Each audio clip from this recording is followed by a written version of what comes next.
Hare Krishna. Welcome to Vedic village. आप सब लोगों का वैदिक विलेज में बहुत बहुत स्वागत है।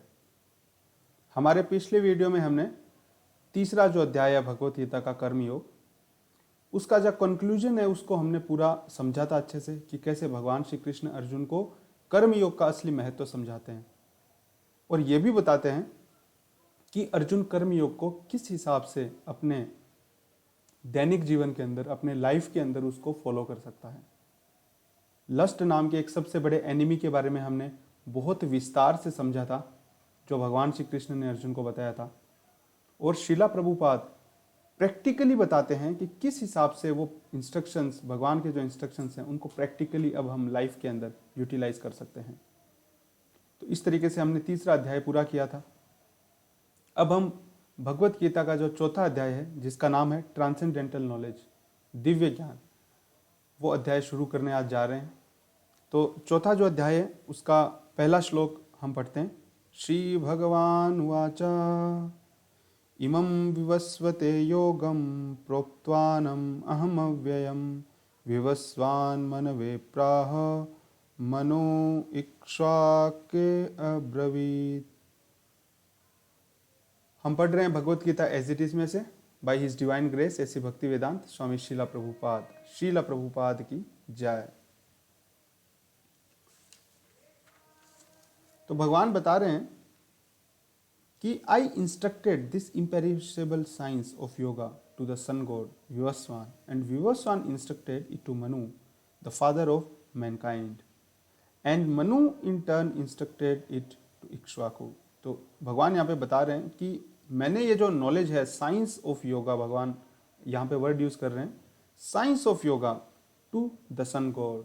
मैंने सन जो भगवान विवस्वान उनको बताया, विवस्वान ने इनको मनु को बताया, और जो मनु हैं फादर ऑफ मैनकाइंड है, उन्होंने इसको इक्ष्वाकु को बताया। तो यहाँ पे कई बार ये प्रश्न पूछे जा सकते हैं कि भगवान यहाँ पे बता रहे हैं कि जो भगवत गीता की जो हिस्ट्री है उसको एक्सप्लेन कर रहे हैं, है ना, कि कैसे भगवत गीता एक राजा से दूसरे राजा को बोली गई थी, या भगवान ने किस हिसाब से इस नॉलेज को इम्पार्ट किया था। क्योंकि भगवान बताते भी हैं कि मेरा जो गोल है ना, अनादि बहिर्मुख जीव कृष्ण भूली गेला, अतः एव श्री कृष्ण वेद पुराण कहिला। चैतन्य चरितामृत में बताया जाता है कि भगवान इस नॉलेज को क्यों बताते हैं। इसलिए बताते हैं क्योंकि हम जो जीव हैं, हम भूल चुके हैं सब कुछ, और हमें एक याददाश्त गए हुए आदमी की समान जब हमें इंस्ट्रक्शंस वही बताए जाते हैं जो कि ओरिजिनली हमसे बिलोंग करते हैं। जैसे कोई आदमी है, अगर उसकी याददाश्त चली गई तो उसको उसी जगह पे लेके जाया जाता है जो उसके बहुत करीब थी, उसको अपने क्लोज रिलेटिव्स से, दोस्तों से, रिश्तेदारों से मिलाया जाता है, उसको वो जगह दिखाई जाती है जहाँ से वो बिलोंग करता है, तो चांसेस है कि उसकी याददाश्त वापस आ सकती है। उसी हिसाब से जो भगवत गीता का नॉलेज है, या जितने सारे वैदिक जो ग्रंथ हैं उनका नॉलेज है, ये एकदम उसी तरीके से है कि हमें हमारी याददाश्त जो खोई हुई है, जिसको पूरी तरीके से भूल के, भगवान को भूल के, भगवान को, धाम को भूल के हम पूरी तरीके से यहाँ पे मजे करने में लगे हुए हैं। ये लाइफ का ये पर्पज़ नहीं है। तो इस लाइफ का पर्पज़ बताने के लिए हमारी मूल जो ज़रूरतें हैं, जो मूल हमारी स्वभाव है, उसको वापस से दिलाने के लिए हमें भगवान श्री कृष्ण जो हैं, भगवान हैं खुद या फिर अपने अलग अलग दूतों के द्वारा ये नॉलेज देते हैं। अब कई बार ये प्रश्न पूछा जाता है कि भगवान खुद आते हैं, अपने दूतों को आते हैं, तो सारे के सारे जो अवतार हैं, भगवान राम आए, भगवान श्री कृष्ण आए, वो सब के सब भारत में ही क्यों हैं, है ना। कि भगवान को तो बोला जाता है कि भाई भगवान तो पूरी सृष्टि के मालिक है ना, पूरी दुनिया के राजा वही हैं, तो सिर्फ भारत के अंदर ही क्यों आए। हमें दूसरी जगह पे, मतलब जो अयोध्या हो गई, या तो फिर द्वारका, या तो फिर मथुरा, वृंदावन, ये सब की सब जगह हैं, भारत के अंदर ही क्यों है। इसका उत्तर यह है कि ऐसा नहीं है कि भगवान से रिलेटेड जो हैं चीज़ें सिर्फ भारत में हैं, क्योंकि भारत, जिसको हम भारत कहते हैं, पुराने ज़माने में जो भारतवर्ष कहा जाता था, है ना, up to before 5000 years back Bharat Maharaj का जहाँ तक राज्य था, तो वहाँ तक पूरा जो प्लेनेट है उसी को भारतवर्ष कहा जाता था। ऑलमोस्ट पूरा प्लेनेट आता था। तो जो भारत कहा जाता है उसका मतलब सिर्फ अभी जो भूभाग है छोटा सा, सिर्फ ये नहीं है। इनफैक्ट महाभारत के युद्ध में कहा जाता है कि एकदम अलग अलग प्रांतों से, ओवरऑल वर्ल्ड से सारे लोग आते हैं। सारे जो राजा महाराजा होते हैं सब लोग अलग अलग जगहों से पार्टिसिपेट करते हैं। इनफैक्ट अभी आप जैसे अफगानिस्तान, ईरान, वहाँ तक का तो जो कुरु वंश है, या तो फिर जो कांधार है, अभी कांधार जिसको कहा जाता है, गांधारी जहाँ से थे। इनफैक्ट हमें अपनी हिस्ट्री के बारे में बहुत कुछ तो पता ही नहीं है। फॉर एग्जाम्पल, आप इस प्रश्न का उत्तर सोच के देखिए कि सबसे बड़ा जो इंडियन कल्चर का है, जिसे अब बाद में हिंदुइज्म नाम दे दिया गया, उसका सबसे बड़ा मंदिर कहाँ पे होगा, कौन सा होगा? आप जस्ट सोचिए, इस प्रश्न का उत्तर आपको आता है क्या? इस प्रश्न का उत्तर यह है कि यह भारत में नहीं है ना, क्योंकि हमारा सबसे पहले यह कॉमन सेंस जाता है कि भाई होगा तो कम से कम भारत के अंदर ही होगा ना। लेकिन भारत में नहीं है। भगवान विष्णु का मंदिर है, सबसे बड़ा मंदिर है। आप इसको चलिए गूगल पे सर्च जरूर कीजिएगा, ये आपके लिए होमवर्क है। मैं नहीं बताऊंगा इसको कि सबसे बड़े मंदिर का क्या नाम है और वो किस देश में है, बस हिंट इतना दे रहा हूं कि वो कम से कम भारत में नहीं है। तो हमें हमारी कल्चर के बारे में पहली बात तो यह कि हमें पता ही नहीं है। भगवान से रिलेटेड और जो भगवान के अनंत रूप हैं उनसे रिलेटेड पता नहीं कितनी अनंत लीलाएं हैं, उनके बारे में हमें पता ही नहीं है बेसिकली। क्योंकि हमें तो हिस्ट्री के तौर पे जो चीज़ पढ़ाई जाती है वो एक्चुअली बहुत ही बायस्ड और बहुत ही वन साइडेड हिस्ट्री पढ़ाई जाती है। That is not the true history. ठीक है, जितना भी हमें आज के टाइम में हम जिसको कहते हैं कि भाई हमें जितना पता है वो बहुत ही लिमिटेड सा हमें नॉलेज है। जो भी चोला एम्पायर या मतलब इतने जो भी हमारी ग्लोरियस जो चीज़ें हैं उनके बारे में तो हमें पढ़ाया नहीं जाता है। उसके बारे में तो 1-2 पेज पढ़ाई जाती है हिस्ट्री की किताबों में। आधा एक पेज के अंदर जो भी अच्छी चीज़ें वो खत्म हो जाती हैं। मोर देन 90% चीज़ें तो यही बताई जाती हैं कि क्या क्या कमियां थी, क्या क्या नहीं था, है ना, क्या क्या गलत चीज़ें हुई। इस चीज़ को हम नकार नहीं रहे हैं कि डेफिनेटली कुछ गलत चीज़ें हुई होंगी और उनको ऐसा नहीं बोल रहे कि नहीं पढ़ाया जाना चाहिए। बट जो रियल में जो इंटेंट है, वैदिक जो नॉलेज है, हमारी जो हिस्ट्री है, जो उसका रियल पर्पज है, जो कोर चीज़ है, उसको नहीं पढ़ाई जा रही है। पेरिफेरल चीज़ों को इतना पढ़ा दिया जाता है कि हमें खुद को पता ही नहीं है। अच्छा, दूसरी बात इसमें ये आती है कि भगवान जो है ना, जैसे एक प्राइम मिनिस्टर है, वो जहाँ पे जाता है, ठीक है, तो ऐसा नहीं है कि वो दूसरे देश के अंदर किसी भी जगह पे चला जाएगा। प्राइम मिनिस्टर एक बहुत ही, जैसे इंडिया के जो प्राइम मिनिस्टर हैं वो अगर यूनाइटेड स्टेट्स जाते हैं तो वो मतलब वाइट हाउस में या तो फिर उनका जो कैपिटल हिल्स है, जो इंपॉर्टेंट जगह हैं, सिर्फ वहीं पे जाएंगे, सिर्फ ज़रूरी जगहों पे जाएंगे, ज़रूरी काम करेंगे और आ जाएंगे।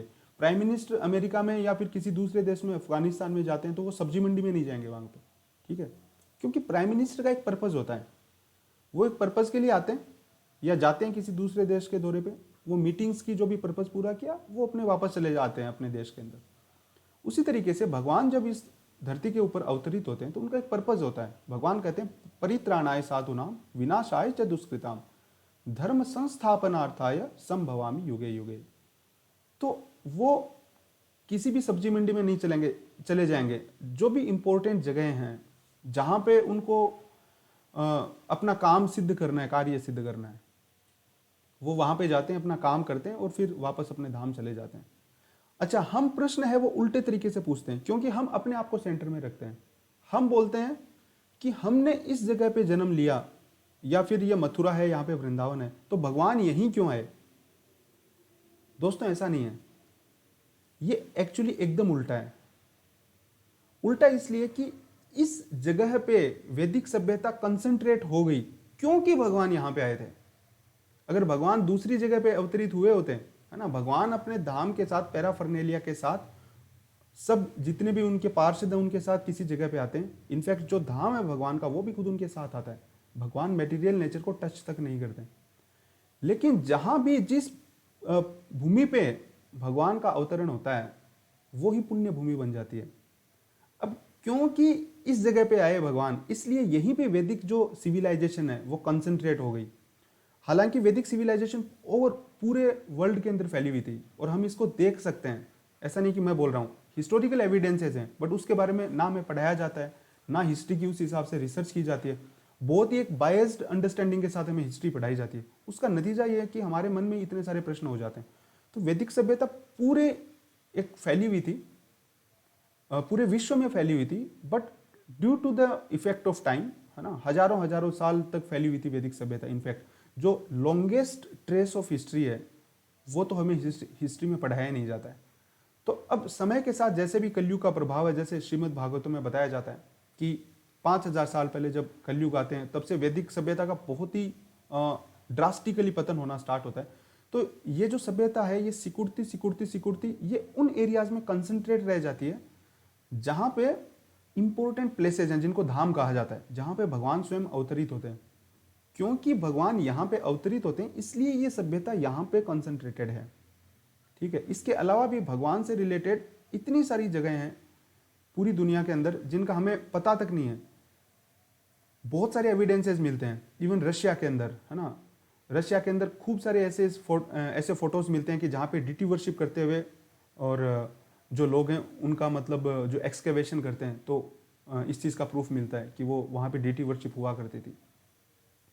और यूरोप के अंदर इनफैक्ट जो परशुराम जी हैं उनसे रिलेटेड एक इवेंट आता है जिसके अंदर वो क्षत्रियास को मार देते हैं 14 टाइम्स। तो वो जब भाग जाते हैं कोकेशियन रीजन के अंदर, यूरोप के अंदर, ऐसी बहुत सी चीज़ें हैं जिसके अंदर पूरे मतलब वर्ल्ड के डिफरेंट डिफरेंट जो पार्ट्स हैं उनका मतलब वर्णन भी आता है। एक माया सभ्यता करके कोई नाम है, उसके अंदर जो फायर है, इस हिसाब से जो वैदिक सेक्रीफाइसेज जो बताए जाते हैं उनके काफ़ी ज़्यादा एविडेंसेज मिले।